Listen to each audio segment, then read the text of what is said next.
situation with where we're having sort of an arranged marriage here at the New Covenant United Methodist Church. Did you hear the story that we just read? I forgot that there was going to be some hard names in there. Don't you find the Bible has some pretty hard names to pronounce? So Brother Wilson did a great job plowing through those tough names. Thank you, brother. But the story, it was a little bit convoluted, but the story that we read about was about a woman named Rebecca and a servant who was the servant to Abraham, our father, right? Yeah. And Father Abraham had his son Isaac, and he wanted to find a bride for his son. And back in those days, it was not at all unusual, and this is true still in some places, and maybe in some places that some of you are from, where it's not unusual for a marriage to be arranged, where sometimes people haven't even met each other before they get married. And that was sort of the situation here. Abraham's servant was sent out into who knows where to find a bride for Abraham's son Isaac. And so the servant was wandering around, and he came into a village, and there he went to the well where everybody would come to draw the well. Some of us have drawn waters from well, haven't we? And carried them, that jar or that whatever container, a long way. Well, that's what the women were coming to the well to do, and Abraham's servant was, I think, probably pretty tired. It was near the end of the day, and he said, Lord, let's get this over quick. Can you send me somebody who's going to come to the well, and if I ask them if they will give me a drink of water, they say, not only, yes, I'll give you a drink of water, but I will water your camels also. Now, I'm going to guess that camels drink quite a lot of water. So that this offer to water the camels was not just a light thing. That she was going to have to bring that jar down and get the water filled and then haul it back up and carry that over and over and over again until the camels were full. This was a woman who had the heart of a servant. And so Abraham's servant said, if you'll send somebody who will not only offer me a drink of water, which anybody can do, but also who says, I'm going to water your camels if you let me. Abraham's servant said, Lord, if you would send somebody like that, I'll know that that's the person that Isaac is supposed to marry. And we all heard what happened. Now, Rebecca comes along, and she does exactly that. And that's how Abraham's servant knew this was the one for Isaac. And so he takes her to her parents' home and does a little negotiations. You know, he puts a gold ring around her nose. Might sound a little strange for some of us, maybe not for others. Some bracelets around her. That was kind of a bride price, you might say. Goes back to her home with her, and he talks with the father, and the father says, yeah, I guess we can do some business together. And then finally Rebecca says, I will go with you. And so they get on the camels, and they take that long trip to Abraham's place and to Isaac's place, and then she meets this person. She's already agreed to marry him. She meets him for the first time. Now, this was an arranged marriage, but you know who really ultimately arranged this marriage? It wasn't the servant. It wasn't Abraham. It wasn't Rebecca's father. Guess who arranged this marriage? It was God himself arranging this marriage. Now, Now, I have to say, I think that for some of us here this morning, the notion of an arranged marriage is kind of a strange one. How many of you would like to have been, maybe some of you have been in an arranged marriage, but how would you like to be in an arranged marriage? Anybody want to have that? Yeah, you'd like to know the person. It'd be nice if you loved them, right? So, for us, it's kind of strange. I remember about a year ago, February, I had the privilege of going on a wonderful trip with some colleagues and some lay people from Methodist churches in our conference to the Holy Land. It was a wonderful, wonderful trip. And, the trip of a lifetime. I had been waiting to go to the places where Jesus walked for all these years, and I was so thankful to have that experience. But, it was a wonderful experience, but, part of what made it wonderful was not only just walking where Jesus walked, but, some of you know what I'm talking about. When you travel with a group of people, you get to know them pretty well, and you have a lot of fun with just talking with folks and just experiencing all of this together. And there was a couple, a husband and wife pastors, both of them were pastors, and I knew them somewhat before I went on the trip. But we would sit in the back of the bus together, and we'd make trouble in the back of the bus. You're going to find out I like to make trouble. Not in a bad way, but in a holy trouble, Yeah, I understand we already have some troublemakers here. So we're going to be co-troublemakers here for the Lord. But anyway, us troublemakers were sitting in the back. And I got to talking with this couple, and we found out that we both had teenage children around the same age. They had a daughter, and we have a son. You'll meet Daddy, as we already said. He's working up at camp. They don't give him but 24 hours a week off, and so he's not able to make it down here. He says hello to everyone, and you'll meet him. But we found out we both had, I had my son Danny, 17 years old at that time, and they had their daughter Amanda, 17, and we shared pictures, and we kind of got to thinking, we enjoy each other's company, maybe our children would enjoy each other's company, and we kind of started to figure out how we might be able to introduce them and get something going, play a little matchmaker. And we even got to the point where we were joking about, that they would get married. And then at that point, there was another couple that got involved in the conversation, and they were from Kenya. And they were telling us some of the traditions in their country around marriage. And they said, well, if you're going to do this, and at this point, this fellow from Kenya, he kind of started acting as the broker.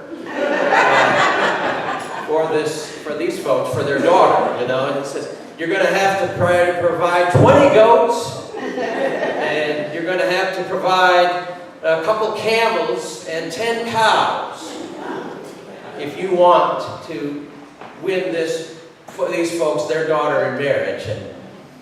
And just right around the time that we were saying that, we were having a lot of fun with this, we drove by a field, and out in the field were some goats, and I said to the bus driver, hold the bus! I'm going to go out and get me some goats! Well, he wouldn't stop.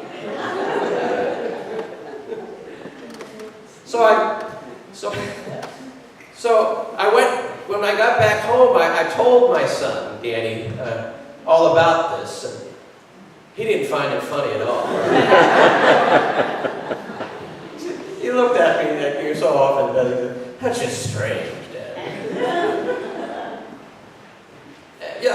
Arranged marriages in this time, it's kind of strange.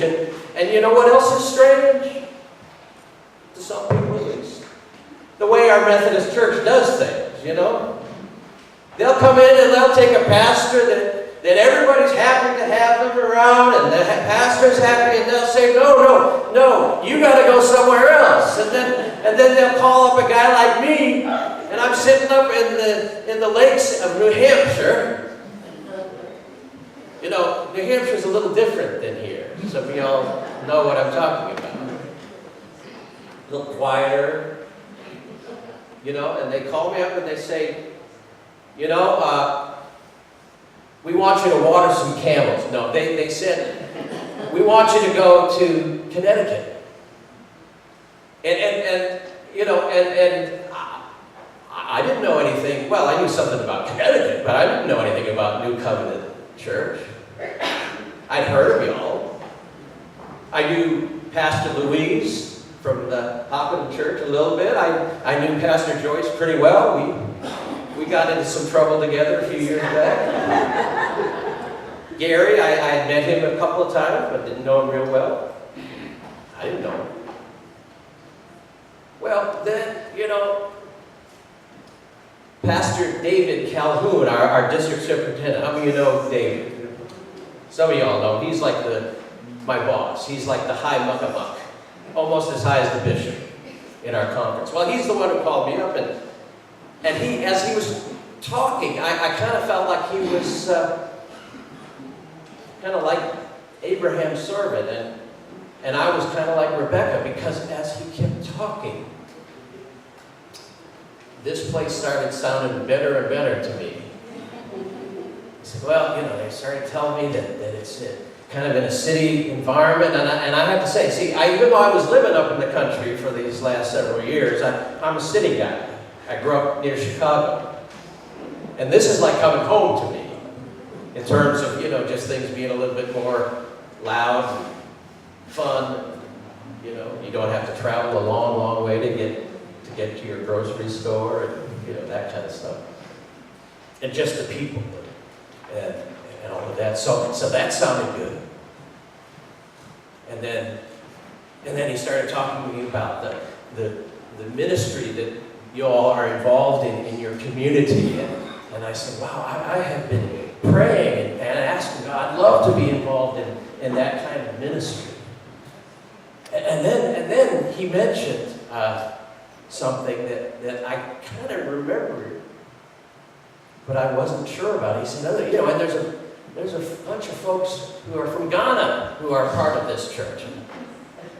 And I said, well, I've been to Ghana. Some of you know that. And I said, did you know that I've been to Ghana? I said this to Pastor David. I said, did you know I've been to Ghana? Was that perhaps part of why you thought I should be coming here to this church? He said, no.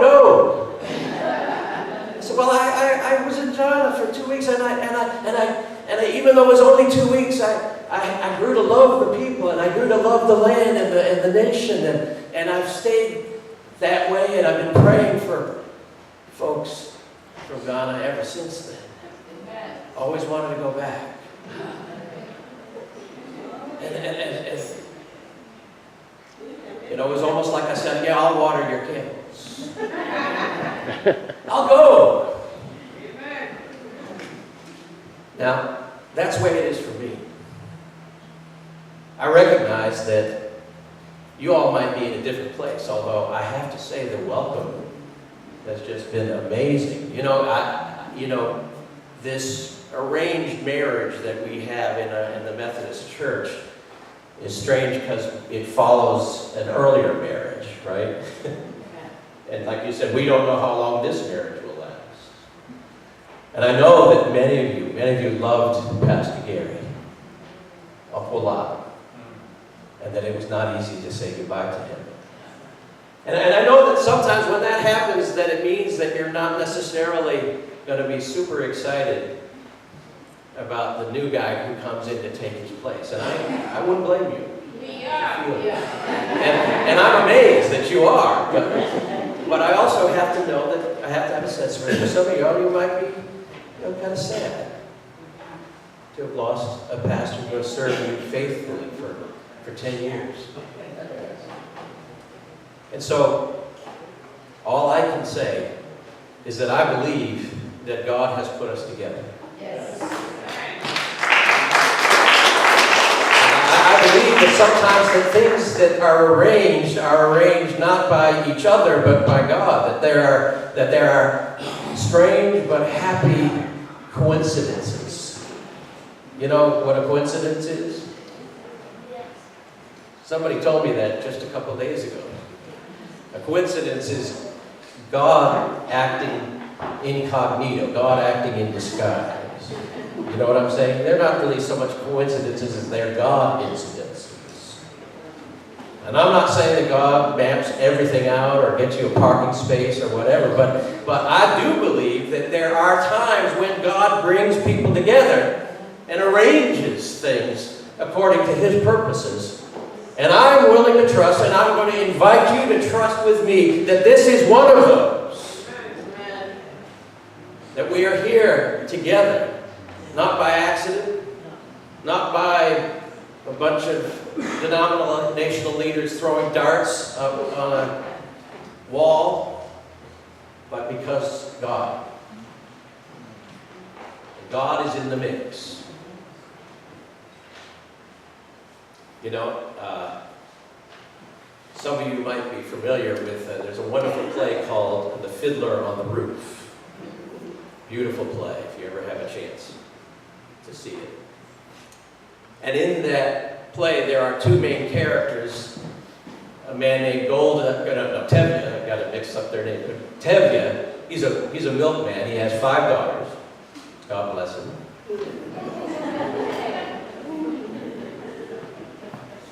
And then his wife, Golda. Now they had been married for 25 years, and they're watching their children get married, and their children are going against the traditions of their people to have arranged marriages. They're finding their own marriages. And they're saying, I'm marrying this person because I love them, not because you have picked them out for me. And after one of those marriages, Golda and Tevye are having a conversation. And out of sudden, out of the blue, and this is always, of course, it's a musical, so this is done in the form of a song. Tevye looks at Golda and he says, do you love me? And there's this beautiful song called Do You Love Me? And some of the words are this: the first time I met you was on our wedding day. They're singing this to each other. I was nervous. I was shy. I was scared. So was I. But our father and our mother said we'd learn to love each other. And so do you love me? And they end the song with Golda saying, well, yeah, I suppose I do. And then Tevye says, I suppose I love you too. Well, I think there's kind of a similar song going on here for us today. I kind of rewrote it. It says, the first time I met you was on a Sabbath day. I was scared. I was shy. Well, not really. I was nervous. So was I. But our bishop and our DS said we'd learn to love each other. Do you love me? I realize we just met. But are you going to try? I believe you will. And I'm going to try with all the strength that God gives me to love you. And together, I hope that we're going to learn to love Jesus even more than we do now. And follow Him even better than we do now. And that ultimately, this will be perhaps a strange but happy arrangement. Amen.